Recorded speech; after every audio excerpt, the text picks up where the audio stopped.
scripture reading is Mark 9, 38 to 50. Teacher, said John, we saw a man driving out demons in your name, and we told him to stop because he was not one of us. Do not stop him, Jesus said. No one who does a miracle in my name can in the next moment say anything bad about me.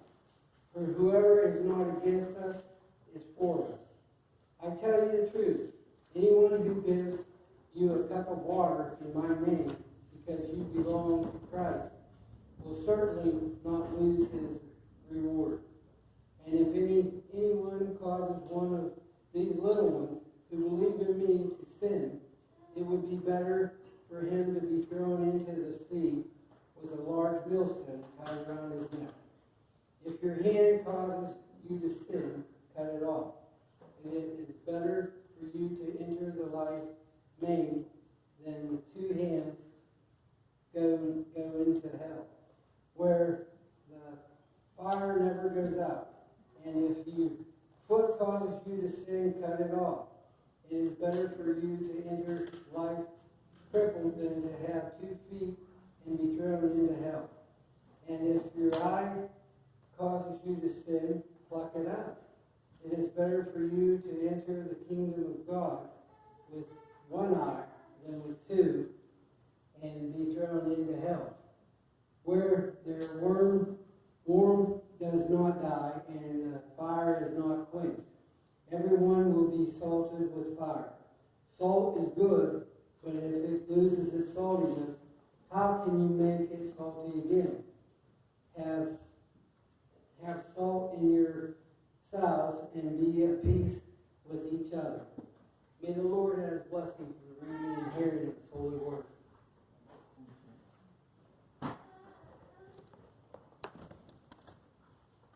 One morning, a church service was interrupted by the doors bursting out, open a black cloud coming in with the devil in its midst. And people jumped out of their pews and ran right out the door screaming, all except for two. One is a pastor and the other one's an elderly farmer. And Satan is a bit perplexed. He points to the pastor and says, "You, I think I can understand why you didn't run away. You're in the Lord's home. You preach against me every day. You're not afraid of me. But you," and he points to the farmer, "why didn't you run away scared like everybody else?" Farmer crosses one leg over the other and drawls, "Why, I'm surprised you didn't recognize me.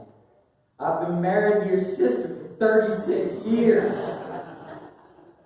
Do you ever notice that the devil's kind of a joke nowadays? You know what I mean? He's kind of a joke nowadays. To most, he's simply a figment of our imagination.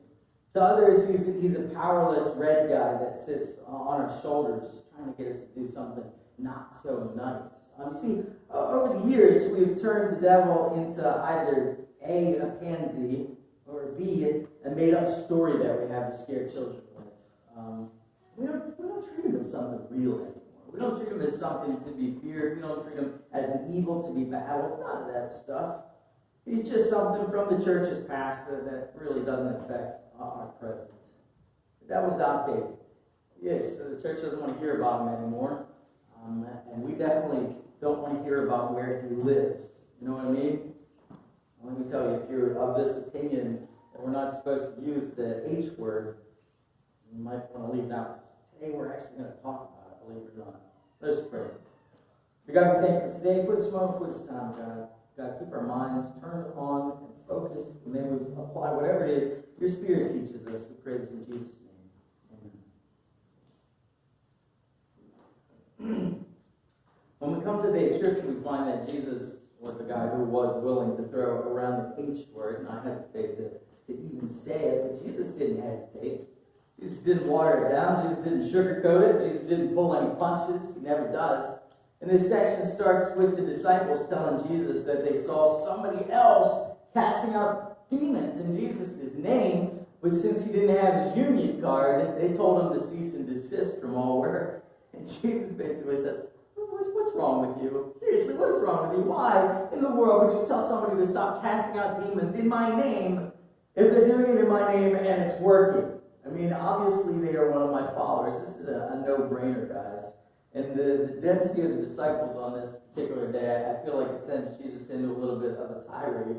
The disciples just had to take a step back, because he says, if any of you does anything to ruin my relationship with a kid, or it can even be translated as a new Christian, it would be better for you to tie a giant rock around your neck and to throw that thing out into the sea than it would be for you to deal with my anger. Yeah, that's pretty tough. I mean, that's some serious words there. And Jesus, he was very passionate about people not getting in the way of the message of salvation.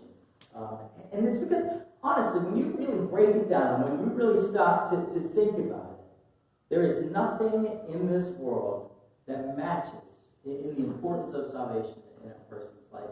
Everything else is trumped by a million.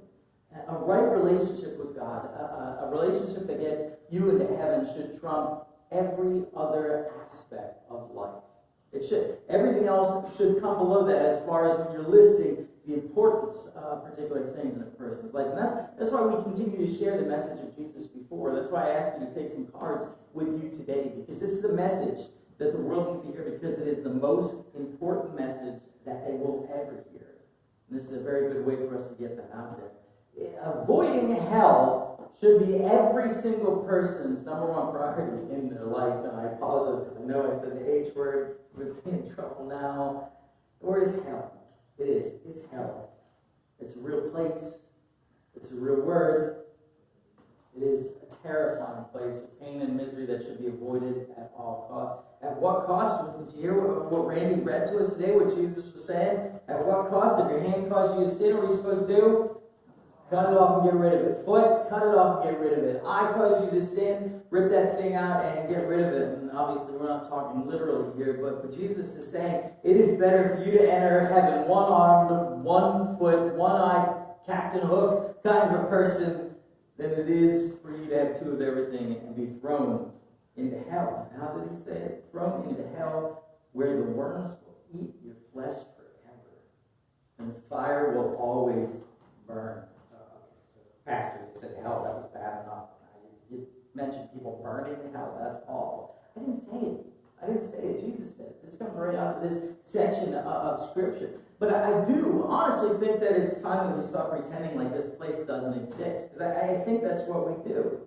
And I'm going to be honest with you. In my heart of hearts, I don't want there to be a hell. I don't. I absolutely 100% do not want there to be a hell. The idea of people being punished for not accepting the free gift of Christ's death, knowing what happens otherwise, it literally makes me sick to my stomach. And I desire for all people to be saved, forgiven, to have a place in heaven. That's what I want. That's what I desire. That's what God desires too. I mean, 1 Timothy 2:4, it says that God wants all people to be saved and to know the truth. That's God's desire. That's what he knows. But here's what I know. I know that if there's a good, there's an evil. I know if there's a heaven, there's a hell. Hell is real.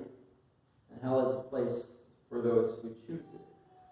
For those who willingly choose not to accept Christ as their personal Savior, hell is where they're going, according to the Bible, according to Christ. Now, there are many interpretations of the Scriptures that speak about hell, referring to its exact makeup and the duration. There are a lot of theologians who debate this. There are traditionalists who will say that hell is eternal punishment for those who don't accept Jesus. That's probably the most common. But there are other theologians who are annihilationists or conditionalists. And this means that hell is punishment for a while, but then the individual will be destroyed and no longer exist. There are universalists who say that hell is punishment that will eventually cleanse the individual, and then they will be transferred to heaven after a while. Some say hell is eternal, but people aren't. Some say hell is eternal, but it's only for the devil. And some say that the punishment is limited until God makes everything new. You know, he's making a new heaven and a new earth. They say when that takes place, then people will be rescued from hell. I don't know. I mean, I can't tell you what one is absolutely true. I can tell you there are many different interpretations of what hell looks like, but I can tell you for a fact that no matter which theology you fall under, everyone agrees that it's a terrible place. that should be avoided at all costs. Hell is a place full of agony and pain that is beyond our understanding. So what do? Since we don't understand, we just turn it into a joke. We turn it into a joke about the parties that they'll be thrown into hell. We've got tons of movies and TV shows with all kinds of interpretations of the devil, but he's never truly mean, just misunderstood. We tell each other that I'll see you there, as if it's something to be joked about. In the Greek, Jesus uses the word Gehenna when he was referring to hell. And that can literally translate it from the Hebrew as the Valley of Hinnom. Now, the Valley of Hinnom, when Jesus is referring to hell, he is alluding to the Valley of Hinnom because he knows that the people would understand what specifically he's speaking of. Valley of Hinnom, a real place. It was a ravine on the outskirts of Jerusalem. And back in the Old Testament time, some of the leaders back then, sinful leaders of Israel, sacrificed children in that valley to the god of Molech, and they sacrificed them by lighting them on fire. And because of this horrible act occurring here, the Valley of Hinnom was believed to have been cursed, so nobody wanted to live in the Valley of Hinnom. And since nobody lived there, they basically turned this valley into one huge city dump. And people from all over Jerusalem would just come there and dump their trash in there. They'd throw their old rotten food in there. They would throw their excrement in there. That's a big word, means poo. They throw their poo in there, in case you know what that meant. They would throw the dead bodies of lepers in there. Anything disgusting or foul would go into this valley, the Valley of Hinnom. So you can only begin to imagine how revolting this place was, how the stench filled the air. And to try to alleviate the massive amount that was coming in, everyday workers would come into this valley and they would burn everything that they could just to make room for the new stuff. They would even pile up the dead bodies of the lepers and burn them too.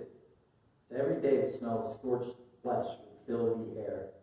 Every day in this valley there was a rancid smelling fire burning, fire that never ended. The stench was awful. The maggots were everywhere, eating everything that they could, including human flesh. And you were constantly surrounded by death and garbage and pools of excrement. This is a mental picture that Christ desired you to have whenever he was referring to hell. Hell is worse than the most terrible place that you could imagine. Hell is a place that you don't even want your worst enemy to go to, let alone the people that you like or you love. Hell is a place that we should fear. And we used to. We used to talk about hell. We used to understand the implications of it. In 1741, there was a famous pastor. His name was Jonathan Edwards. He was a pastor during the period of history that was known as the Great Awakening. And that was when over here people started to really connect. Thousands of people at a time were being saved, coming to knowing Jesus. And he was one of the preachers during this moment. He preached a sermon that was called Sinners in the Hand of an Angry God. In Connecticut, in a church in Enfield, there was a pastor who was upset because as all this Great Awakening was going, his church didn't seem to be affected by it in the least. And he said he was honestly unsure whether or not the people in his church were even saved. And this pastor, he heard of Edwards' powerful preaching, and he invited them to come and preach for his church. Well, Edwards' goal was to get the people to envision what hell was truly like, and the horrors of it, and the dangers, and the terrors of being lost. And Jonathan Edwards, he was on fire that day when he gave that sermon. And he spoke of the reality of hell and the pain and the suffering and the agony that awaited those who didn't have Jesus in their lives. And his message was so intense on that day that many times before he finished his sermon, people in the congregation were moaning and crying out, "What shall I do to be saved?" They were shouting up to him because of the fear that had taken over them. And many people on that day were motivated to greatly accept Jesus after realizing that hell is not a joking matter. Because hell is real. And that is the response that should come from knowing of its existence. We should be motivated to do whatever it takes to make our life right with God. It's not a joke. It's not a figment of our imagination. It's a real place where some people choose to suffer in great pain. And I'm not saying this because I'm trying to scare you into heaven, although I think we should be afraid of hell. I do.